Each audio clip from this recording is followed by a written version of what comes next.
ए मदरसा छापो, तुम लोग तो कहते थे कि हम अल्लाह के सिवा किसी के सामने सर नहीं झुकाएंगे, किसी के सामने हाथ नहीं जोड़ेंगे। कहाँ गई वो? बोल। अब तो गिड़गिड़ा के रो रहे हो, पुलिस के सामने हाथ जोड़ जोड़ कर रो रहे हो, सर पटक पटक के रो रहे हो। कहाँ है तुम्हारा ईमान? इतना ही है तुम्हारा? तुम्हारे पिछवाड़े लाल होते ही तुम्हारे हाथ भी जुड़ गए, तुम्हारा सर भी नीचे गिर गया। यही है तुम्हारा ईमान की ताकत? तुमने तुमसे अच्छों के सीधा कर देगा योगी, याद रखना। फिर कभी नहीं कहना कि हम अल्लाह के सिवा किसी के सामने नहीं झुकेंगे। अगर मर्द है तो पिछवाड़े लाल होते ही झुक गए सर, हाथ जोड़ना शुरू हो गए। अब कहीं क्यों नहीं आते चप्पलें ढूंढने के लिए? तुम्हारे सारे चपड़े वहां पर चप्पलें पड़े हुए हैं। अब डर लग रहा है? ये तो योगी जी ने अब शुरू किया है। देखना तुम्हारे सर कैसे झुकाए जाएंगे। पत्थरे फेंक कर डराना चाहते हो इस देश को?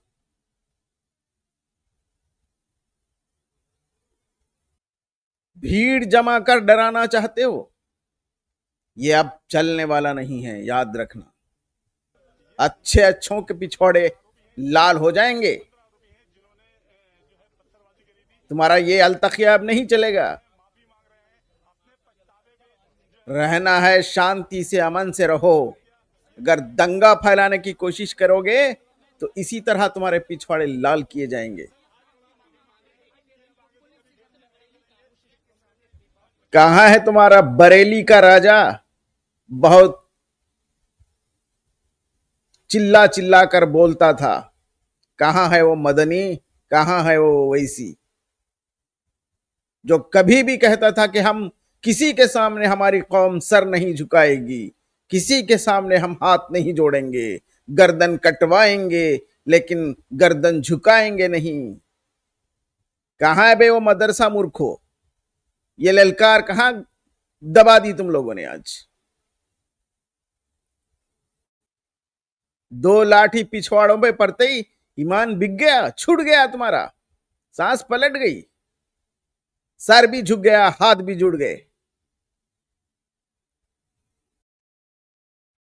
अमन से शांति से रहो। ये मुल्ला, ये जो इस्लाम को बेचकर अपनी अय्याशी करते हैं, अपने पैसे कमाते हैं, उनके चक्कर में अगर आओगे तो इसी तरह से तुम्हारे पिछवाड़े लाल किए जाएंगे। याद रखना, इनकी चक्कर में अगर तुम्हारी औलादों को भेजोगे तो वो किधर के नहीं होंगे।